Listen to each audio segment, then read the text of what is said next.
Assalamualaikum warahmatullahi wabarakatuh. Di sini saya akan menjelaskan tentang apa itu epistemologi yang disusun oleh kelompok 7, kelompok saya sendiri. Anggota kelompoknya diantaranya adalah Abdul Ghani Bastian Al-Harisi, Nuril Abror, Muhammad Syukron, saya sendiri, dan yang terakhir adalah Irfani Fahrizal.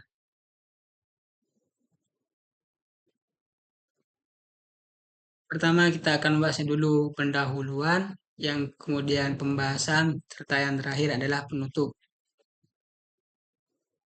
Pendahuluan.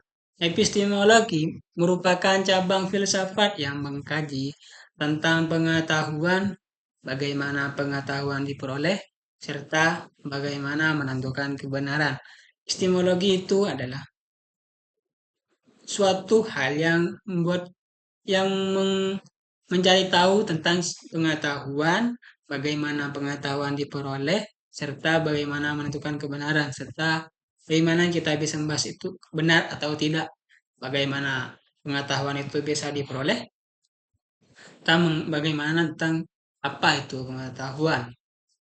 Dengan memahami epistemologi, seseorang dapat berpikir secara logis, kritis, dan sistematis dalam menilai sebuah informasi atau klaim pengetahuan. Bila kita memahami apa itu epistemologi dan paham apa itu epistemologi, kita bisa berpikir, apakah informasi itu benar, apakah pengetahuan itu benar, ataukah salah. Selanjutnya pembahasan. Epistemologi berasal dari kata Yunani, yaitu episema dan logos. Epise diartikan sebagai pengetahuan dan logos diartikan sebagai pikiran. Maka secara bahasa dapat diartikan sebagai pengetahuan yang benar. Epistemologi bisa diartikan sebagai pengetahuan yang benar. Ini menurut Purwanto Wahyudi.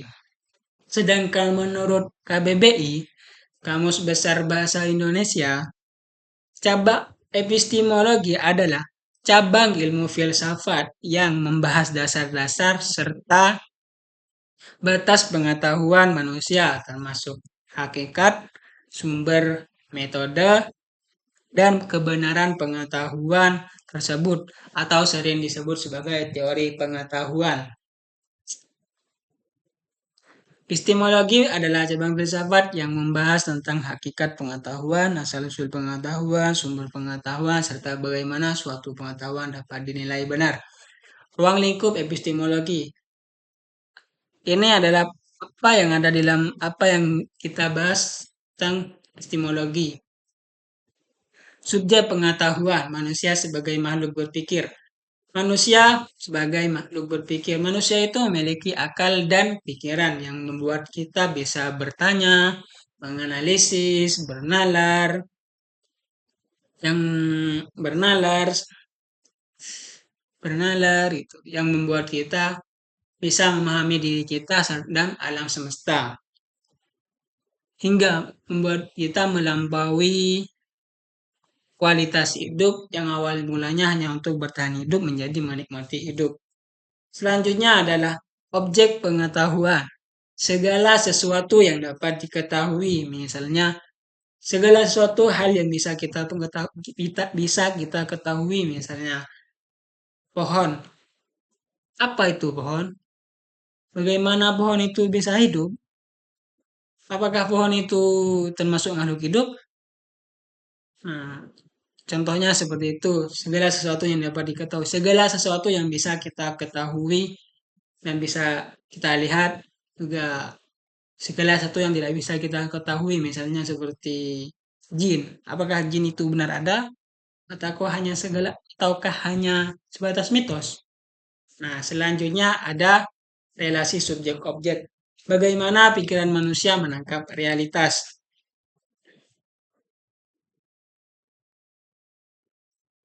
Hubungan subjek-objek bersifat dinamis, di mana persepsi realitas merupakan hasil dari interaksi berkelanjutan antara kesadaran internal dan dunia eksternal.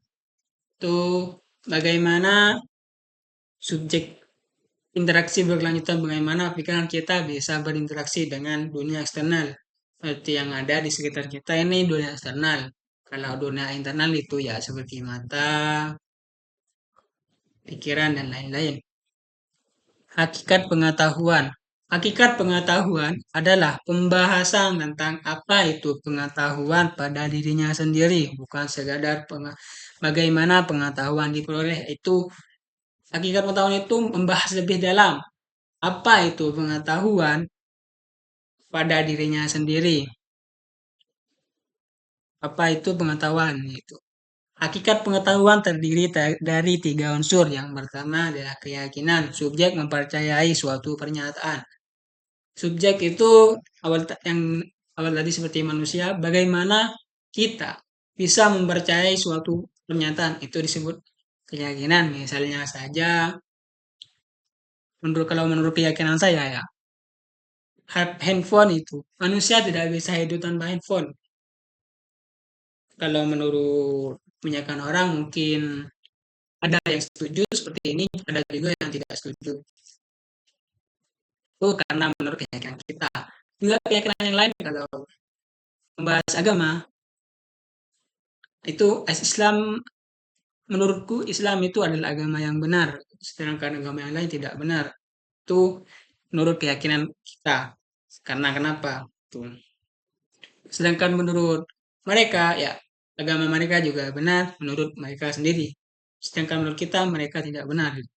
Selanjutnya adalah kebenaran. Pernyataan harus sesuai dengan realitas.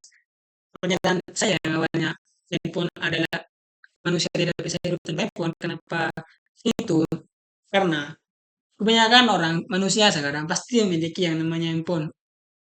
Meski ada yang tidak punya, ya mungkin karena mereka tidak mampu membelinya. Bukan karena tidak bisa, bukan karena ya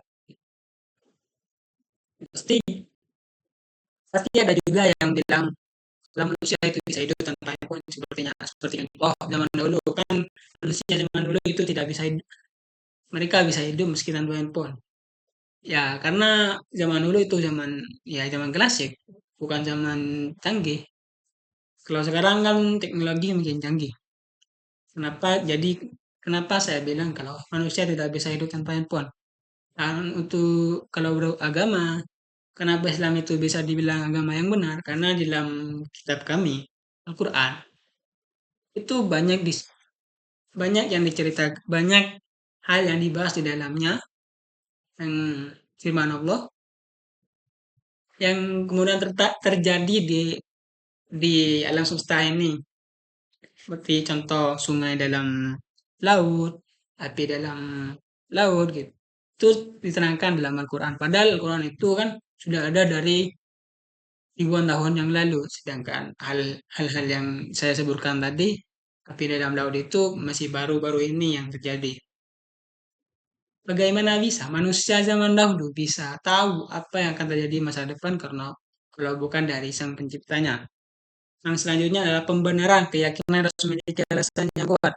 Nah, alasan yang kuat itu ya itu sesuatu yang ada di dalam Al-Quran kami bisa disebutkan juga dalam bisa terjadi di dalam kehidupan yang serba modern ini. Alasan untuk yang handphone saya, ya karena segala sesuatu sekarang itu bisa kita akses melalui handphone. Jika manusia tidak memiliki handphone, ya siap-siap mereka ketinggalan zaman dan ketinggalan informasi. Karena manusia jika tidak memiliki handphone itu sama saja mereka tidak memiliki mata dan telinga. Karena handphone itu bisa menjadi mata, bisa membuat kita tahu apa yang terjadi di luar sana, bisa mendengar apa yang terjadi di luar sana. Ukuran kebenaran. Ukuran kebenaran adalah kriteria atau patokan yang digunakan untuk menentukan apakah suatu pengetahuan, pernyataan, atau proposisi dapat disebut benar. Itu suatu perkataan itu bisa disebut benar jika memenuhi standar kebenaran, ukuran kebenaran yang ada. Epistemologi mengembangkan berbagai teori untuk menilai kebenaran suatu pengetahuan, yaitu teori korespondensi, teori koherensi, teori pragmatis, konvensional, dan konsensus. Teori korespondensi adalah suatu pernyataan dianggap benar jika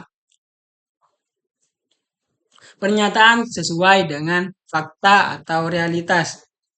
Contohnya seperti air bisa mendidih kalau sudah mencapai 100 derajat Celcius. Kenapa bisa begitu ya?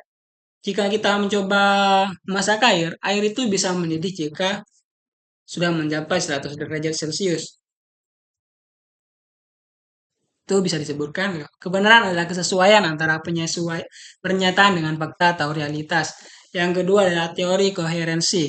Teori koherensi adalah kebenaran adalah konsistensi suatu pernyataan dengan sistem pengetahuan yang ada. Konsistensi atau pernyataan dengan sistem pengetahuan yang ada itu suatu pernyataan yang bila dicocokkan dengan sistem yang ada itu bisa dibuktikan. Contohnya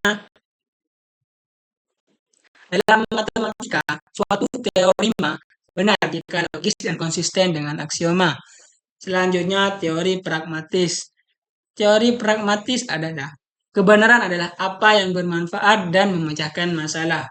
Sesuatu yang bisa bermanfaat bagi kehidupan dan bisa memecahkan masalah. Contohnya adalah di kendaraan. Kendaraan itu kan bermanfaat dan bisa memecahkan masalah. Contohnya manfaatnya itu bisa memudahkan dalam perjalanan. Nah, ya memecahkan masalah adalah seperti yang awalnya kita butuh berbulan-bulan untuk mencapai suatu tempat, dengan adanya kendaraan kita bisa mencapainya dalam beberapa jam atau berapa hari. Selanjutnya teori konvensional. Teori konvensional adalah kebenaran ditentukan oleh kesepakatan bersama. Itu kebenaran bisa disebutkan benar jika sudah mencapai kesepakatan bersama oleh orang-orang sekitar, oleh warga sekitar. Contohnya saja seperti lampu merah, tandanya berhenti. Kenapa bisa disebut begitu? Kenapa kalau bukan lampu pink gitu yang disebut berhenti ya? Karena sesuai kesepakatan bersama, lampu merah sesuai kesepakatan masyarakat menunjukkan bahwa lampu merah itu berhenti. Itu sudah mencapai kesepakatan. Seperti juga lampu hijau sebagai tanda jalan dan lampu kuning sebagai tanda hati-hati. Teori konsensus. Teori konsensus adalah kebenaran adalah kesepakatan rasional dalam diskusi ideal. Kesepakatan ilmuwan tentang suatu teori melalui penelitian bersama. Kebenaran adalah menurut teori konsensus adalah menurut para ahli itu bisa disebut benar jika sudah memasuki diskusi ideal. Sepertinya melalui penelitian. Seperti sebuah virus, kenapa bisa disebut virus gitu. Kesimpulannya, epistemologi sebagai cabang filsafat yang mempelajari pengetahuan meliputi pengertian, hakikat pengetahuan, dan ukuran kebenaran, memiliki peran penting dalam pembentukan cara berpikir ilmiah. Itu epistemologi itu berguna bagi kehidupan ya, seperti awal saya sebutkan tadi. Hal itu sangat apa? Sangat mempengaruhi pola pikir kita yang bisa membuat kita berpikir kritis, logis, dan sistematis.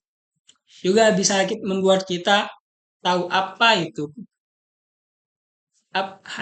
bisa kita membuat kita tahu benar itu seperti apa, bisa disebut benar jika seperti apa, melalui kesepakatan bersama, diskusi diskusi ideal, bermanfaat dan memecahkan masalah.